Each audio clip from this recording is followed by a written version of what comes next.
Welcome,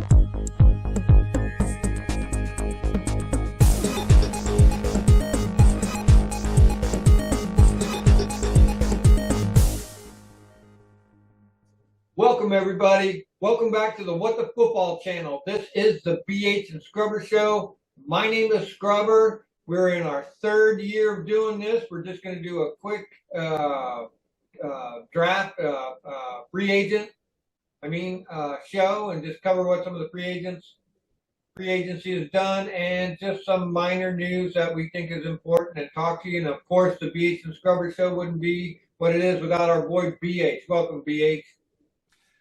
Thanks, man. Yeah, hard to believe, year 3. When I thought you were nuts when you dreamed this up, and we're still going. Well, you're still nuts, but still going. Yeah, but yeah, man, good to be back, and yeah, talking about. It was nice to have a break, but it's nice to be back now. Free agency and, like you said, draft stuff's coming, so these are exciting times. It really is a year-round thing. Although I appreciated a bit of a break. Yes.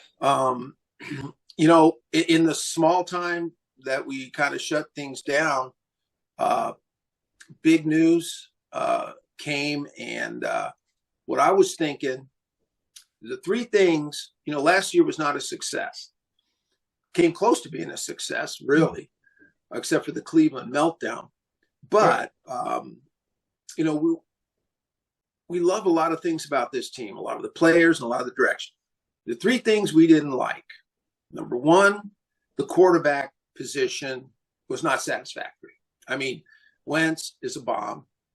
We got to see Taylor, and Taylor peaked. He's been in the league a long time. There's no more to Taylor, God bless him, than what we've seen. He's a great guy, and he's moved on, and I'm happy for him. Got a great payday.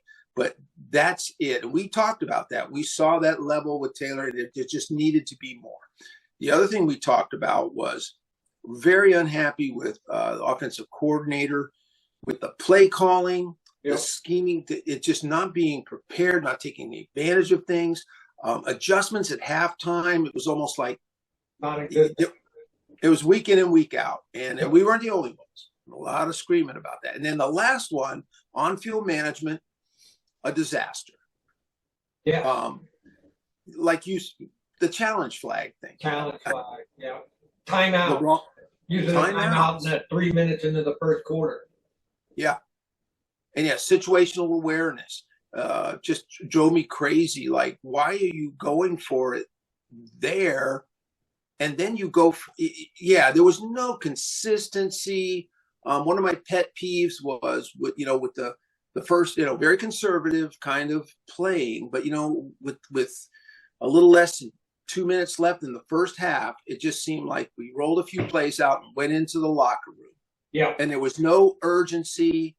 And I'm not saying you got to gun, 3 or 4 straight 49-yard bombs trying to score a touchdown, but don't you make some kind of move? Don't you, even to get into field goal range, and they didn't even try. So that's the thing is, if you sort of try it, things bog down, then you shut it down, you punt. You can be conservative then, but I hated that. Yeah. And so anyway, here's the good news on all 3 of those. First, and we all know it, we're going to go with Sam Howell. Carson Wentz is long gone. Taylor went to Atlanta, and we've got a good veteran backup, which, we got to have a backup. So we've got a backup in there. But I think it's the Sam Howell show, and we're happy with that. Don't you think? Yeah, I hope so. That's what I'm getting for. I watched a lot of tape on him. Yeah. Yeah. Oh, good. Same here. I actually went through, and I watched his college stuff, the highlights of his preseason stuff. I even watched his combine, when he went to the combine to throw, and then they showed him do he got on the board, the whiteboard, I think with Mariucci, and that old coach Mariucci ran him through. He does this all the time. Tells the guy, draw me a play, tell me what you're seeing, what are you calling? And the kid went up there, and man, I had a headache when he was done. There's so many Yeah, Kurt So Warner anyway, did and some then stuff and said he can read a defense. A couple people talked about how much he can read a defense and instantly react to what's going on. That's what I want. and we saw that in the game, and that was the neat thing. Is the proof in the pudding is, and everyone says, well, he only played one game. Okay, well, it is what it is. What do you want us to do? But if you look at all the stuff you and I looked at, all the film, look at the college, look at everything he did, everything that he did showed up in that last game. It did. That was not a Against Dallas, surprise. right? All of It was Yeah. against Dallas, wasn't it? yeah, Yeah. He played Yeah. great. and he is who we thought he was. Mhm. You know, can run the ball well, and like you said, how many times he went back? I mean, his first pass was a touchdown, which is hilarious. Yeah. But he didn't waste any time. He saw the read, he looked, he dropped, he knew Terry was going on a crossing route. He just waited just enough time to get past the linebacker, hit the opening, and then Terry, to his credit, took it in. And that's, man, we missed that, especially with Wentz. Yes. That was the problem. That guy, he was not. I mean, his problem wasn't pre-snap reads. His problem was when he started to drop back, his brain turned to mush. He started overthinking, and of course he gets sacked. He can try to run. So anyway, I think we're locked in on this. It's a Sam Howell show. He's Yeah. going to get camp preseason. He's the man. So that's good. So see, there's a good change. The Yeah. second biggest thing, we got a really hot offensive coordinator, forward thinking, Eric Bieniemy. Yes. With the team that won the Super Bowl 2 out of the last 3 years. Yeah. His players went and checked a lot of players. It's the same thing they always say. He's tough. He doesn't want to hear excuses, but his players love him. Holds everybody accountable. So, and he really does love his players. He's not an egomaniac. So, Bieniemy. I mean, Yeah. the way I look at it, Go ahead. I was gonna say, you working under Reed in that West Coast kind of offense. I love that kind of shit. And we even got one of their wide receivers too, right? yeah, that was pretty cool. And then you put him in there. He might even just be a, what do you call it? Practice squad guy, but he can show concepts in the wide receiver room when the wide receivers are out with their coach. He can explain to them the concepts that they're expected to run conceptually. And the same thing with getting Wiley, the offensive tackle, because it's a different blocking scheme. Mm-hmm. There's a different way he wants things done. It's not rocket science. It's not something that none of these guys won't understand the minute he presents it. But having someone on the field in practice, along with the coach, to check guys. And when guys say, well, wait a minute, what about this? And they go, no, this is what we want. This is what you're expected to do on that play. I think it really helps, especially coming from a fellow player. Yeah. They can pull you aside and say, hey, on that play, when there's a screen, you need to be here. And so anyway, I think, getting Bieniemy is just, with the same thing with Howe. We got to see what happens. But on paper, these are great moves. Mm-hmm. Mm-hmm. So, yeah. And then the last thing. Go ahead. The situational awareness.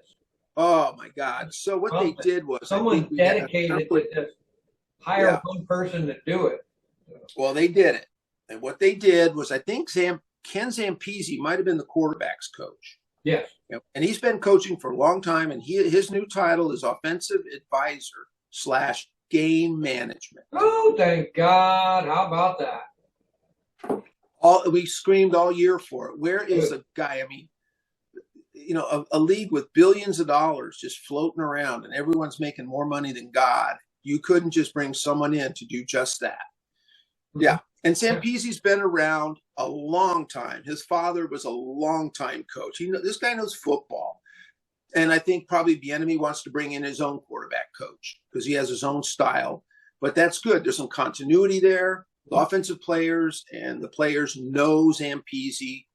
And he will just be concentrating on clock, timeouts, penalties. situational things, keeping Ron in check, keeping everyone in check, because we talked about that. Sometimes, they're not all on board on 3rd and 8 with a minute to go in the half. Yeah. And it seems like it's a Chinese fire drill. Then they call timeout. Why don't you know this? Yeah, exactly. Why isn't this package or that package inserted when there's 2.5 minutes left, but rather than a minute and 20 seconds left, or whatever any of that is? Why don't you have a package for all that? I agree. So anyway, that's done. Good. Now the interesting thing is we don't have an O-line coach, so they let the other O-line coach go. Pretty good guy from what I'm hearing. But I think, coach was like 72 years old. I mean, he'd been around a long time, a veteran of the game. But I think there's a specific blocking style that Bieniemy wants. He wants his offensive linemen to react and block in a certain way. So he probably wants to bring someone in and so they've left it open. There's 2 guys on the staff, Travell Wharton and Juan Castillo. They may be evaluating them. I have a feeling that they'll bring one of those 2 up. So I kind of I think because they would have just brought someone in by now. And they got a new wide receiver coach. We got a great wide receiver core. I read all about him. Bobby Ingram, former player, played a lot, like 8 or 9 years in the league. Really great guy. Played a long time. Went into coaching right after he retired. Didn't skip a beat. And he's been in college. He's been in the pros. He's been around. So, yeah, he sounds like, he wants to work with, and a great guy to work with some really good receivers. Awesome. So should we get into our free agency and see how that's going to help all of those dynamics that we just talked about? Let's do it. So I got a nice little list here, and we could just go down the list if you want. Yeah. I mean, Carson Wentz, nothing needs to be said. Gone, baby, gone. Gone, baby, gone. Now another one. Now Bobby McCain was let go, and he went on to the Giants, which is kind of surprising. They picked him up. I like Bobby. I like what he did, but seems like we got enough younger guys there, like Butler, Derek Flores, to take his place, no problem. Yeah. Didn't we keep Reeves and a couple other people? Yeah, Reeves is still there. So, I mean, it was sort of a money thing, obviously, but it was also, hey, let's just get younger. We always say you got to get younger, faster, stronger, and cheaper. Yeah. If possible. And we did all that with that move. So I just say get younger, get going. Yeah. So that was good. Interestingly enough, we let go. Let's go with the let go. Let Wes Schweitzer go. Wes went to the Jets. I mean, that's something, I think they're going to be working on depth. Wes was a depth guy. So, they've got to replace these guys. So I'm not where they're going with that. JD is gone, but I think JD McKissick may be done, don't you think? Yeah. He had that stinger's been bothering him a couple of years. So, yeah, when you get a neck injury like that, it's just one more thing. It's just going to end your career. Yeah. And it is. Life, quality life for a long time. So, yeah. I agree. So one thing we could talk about too is when we talk about offensive linemen, Trey Turner's gone, which is good because he just wasn't that good. And they did retain Tyler Larson as center. Yeah, I saw that. Which is good. I mean, we need that because Wes Schweitzer did play center. He played center and guard. So I thought Tyler did good for us in a couple spots. He's got potential. Yeah, I thought. Yeah, and he was coming off that lower body injury last year, so maybe I don't know. Hold on 1 second. He's 32 years old too. So Oh, really? yeah, I didn't know he was that old. I just looked at it. So, yeah, Oh man, I had a technical difficulty there. Sorry. Okay. Um, can you hear me okay? I can. Now I hear you a little louder than you were Okay, good. before. Just okay. Good, good. Sorry about that. You're good. I think they let Nick Martin, the center, go, Thank which is God. no big deal. I mean, yeah, as far as that goes. I think, but on the offensive line, you let Wes Schweitzer go, you let Trey Turner go, but then we signed Nick Gates, a center guard from the Giants, Yes.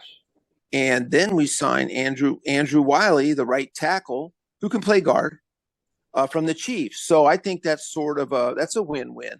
Yes. I think we got a little bit younger and a little more talented there for sure.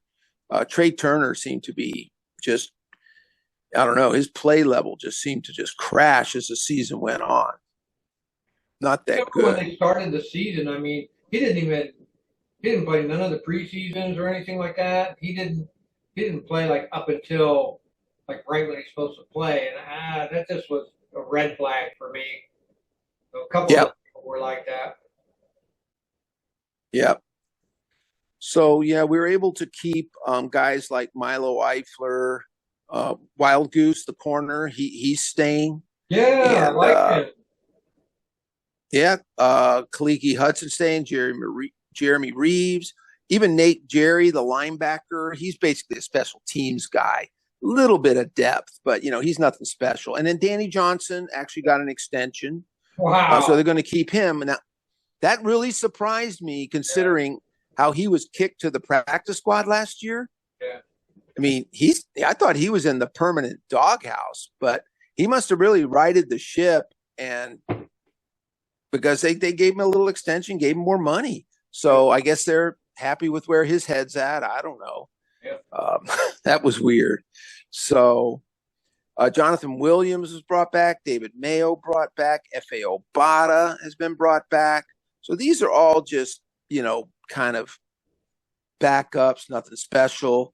I'm trying to think here. Obviously, Taylor Heineke moved on to Atlanta. Good for him. I think obviously re-signing Darren Payne was a big deal, and they did get that done. Yeah. Big money for him. He deserves it, dude. He really does. Sure does. Yeah, that defensive tackle rotation next year is going to be monstrous because really Darren Payne and Jonathan Allen I think they were pushing the percentage of plays when you look around the league. Nothing too bad, but they were playing a lot of extra plays, and really it's in your best interest with those big defensive tackles if you can get a good rotation of quality players. And now with Fedarian coming back, John Ridgway got his first year. I think there's a chance and they're more effective. Payne and Allen can be more effective, and they get more breaks and aren't forced to always play downs because the guys behind them, let's be honest, kind of stink. I don't think that's the case now. Right, right. Yeah, Fedarius Not, a, not Mathis, that he got hurt, and that was just a crusher. But then Ridgway came in, and I thought he played decent. He did. He did, right? Yeah, So, I mean, he's a both of rookie. them guys Yeah, he's back. a rookie. Yeah. Heck yeah. I mean, when you're playing in your first year, man, I mean, it's, every rookie, no matter how good you are, you're behind the eight ball. It's a lot of work to do. I mean, there's some special rookies out there, but most of them struggle. So, yeah, I think that's all really good. Now, one of the more surprising stories is we got a corner named Cameron Dantzler. Yeah, I saw that. Minnesota's going some big changes. They got a new regime, they got a new offensive coordinator, and they just put this guy on waivers. Now, waivers is a double-edged sword because, people think, well, if they put him on waivers, and anyone will just go grab him and try him out, right? Well, wrong, because you assume the contract. And so he was in the last year of his contract. It's not huge, but I think it's like $2.6 million. So it's not like a cheap contract, like some of these other guys that we have. It's a pretty nice contract. So we assumed his contract. Only thing I could figure out is he fell out of favor there. His PF Pro Football Focus ratings from 3 years ago was 70, which is good. Mhm. The next year was 73. Then last year dropped to 63. So something went a little sideways. They were dissatisfied with him. The new coach is very much a man-to-man guy. The new coach likes to blitz, go zero safety, and leave the corners on an island a lot.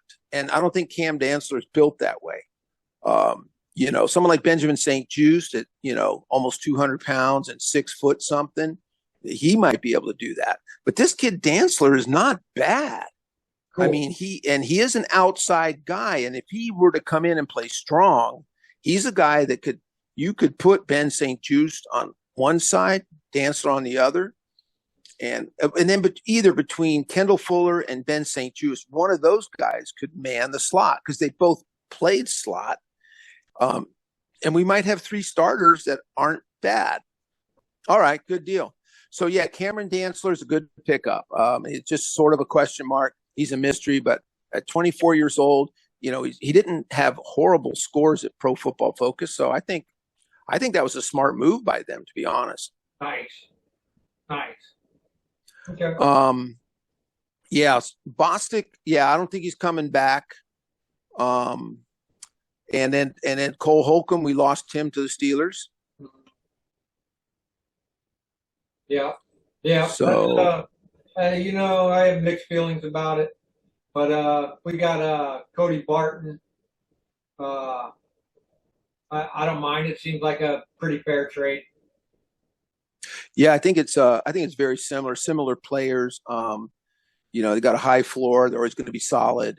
Now, are they high ceiling guys who could really explode or something? Probably not, but they're always going to be good. And I think the one thing is Cody Barton just never got the reps. He played just mostly special teams, where Cole Holcomb, man, he got to play weak side, got to play middle. So Cole played a lot of football, where Cody got stuck behind a lot of those good linebackers in Seattle. And he did finally get to play last year, and he really started to really show up. So I say kudos to our coaching staff.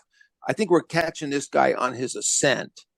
But I think it's kind of a wash. I actually thought Cole, I was so disappointed when him and Jamin seemed to finally be gelling as a team at linebacker. And then when he got hurt, it was just, man, worst timing. Yep, pretty bad timing there. And a foot injury, no less. Oh, I know.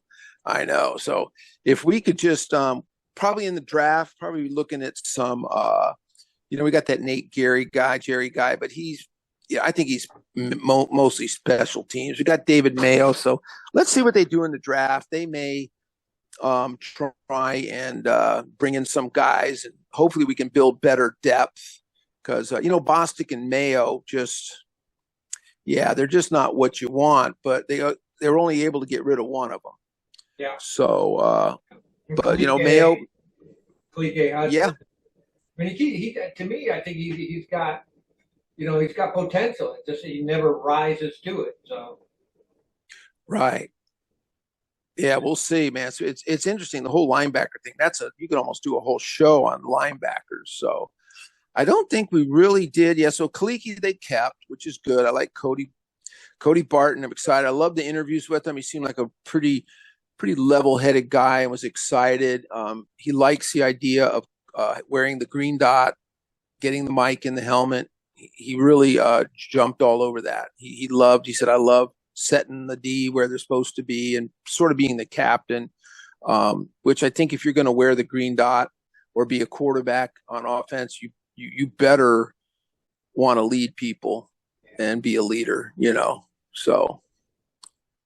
But yeah, that's kind of about it. I mean, it wasn't like just a crazy off season, but I think we got some minor improvements here and there and moved ourselves into a good position for the draft. Yeah, I'm excited for it too. Looking good. As long as we don't have Carson Wentz, I really don't give a shit. I know. Oh my, yeah. Carson Wentz and Scott Turner being gone, just man. At least you don't know where you're going, but it feels like it could be positive. You know what I mean? Yeah. If those guys if they were still here this year, oh, that would be such a drag. Yeah, I agree. I feel some relief that at least Turner's gone and Wentz is gone. Oh God! And like you said, we build that somebody to watch the clock, watch the red flag. Watch that kind of stuff. Lord have mercy, that was so frustrating. Yeah. And that really, all that kind of stuff and what I talked about, like not having any urgency before the half, that all kills your players. They don't say anything, but when you're on the sidelines watching that stuff happen, that just kills your confidence, man, as a player. You got to rise above that all the time. And that's bullshit. Yeah. That's the coach's job, man. You're supposed to have the team ready. The players play, and you just make things harder, and you throw a red flag on an obvious play that was a penalty, and all the players are sitting there. They're all looking at the screen, going, "What the hell? Yeah, really?" We had a lot of coaching problems. I felt like last year we pointed to coaching being the problem in 60% of the games. You know what I mean? And that just reflects on the players, and they're not going to play to their potential if you got coaches that are being boneheads. So let's hope that fixes a lot of the culture on the team as well. Yeah, there you go, the culture. And then you bring in an offensive coordinator who is renowned for holding guys responsible for their duties, keeping them in check, and not letting things slide. So all of that can tie in. And hey, if I'm not saying Jack Del Rio. I mean, I don't as a style of coach.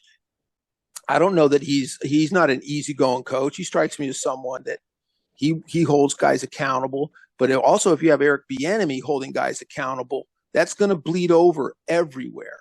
Everyone's going to pick up on that. Hey, you got a job to do, and if you don't do it, it's brought up. We want to know why you're out of position. We want to know why you thought you had to go that way. And so, anyway, well.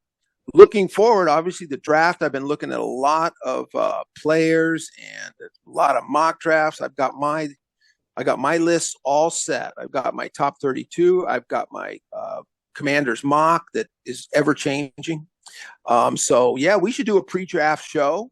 Yeah. I think the weekend, we'll do it the weekend before the draft, and then we'll do a post-draft show and talk about all of our new draftees and our undrafted free agents. Yeah, that sounds good to me. And then do something afterwards.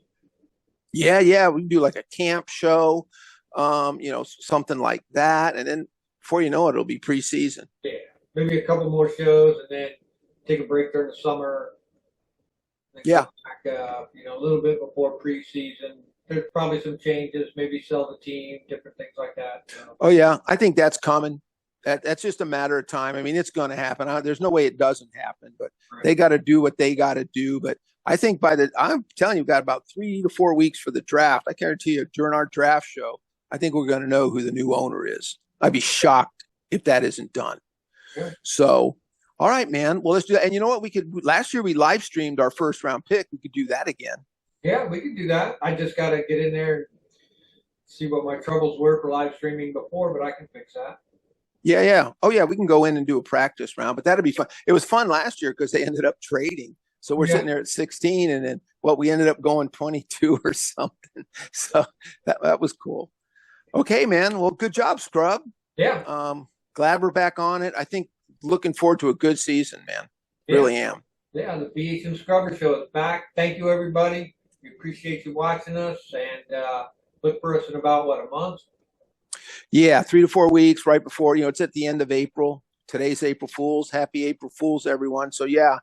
And I say we'll probably do it the Saturday or Sunday before, because Thursday night's the first round pick. So we'll do a pre-draft show that weekend, and then we'll live stream our first pick maybe on Thursday night. And yeah. Sounds great. All right. All right, man. Go, man. Thanks, everybody. All right. Thanks, everyone. Thanks, Scrub.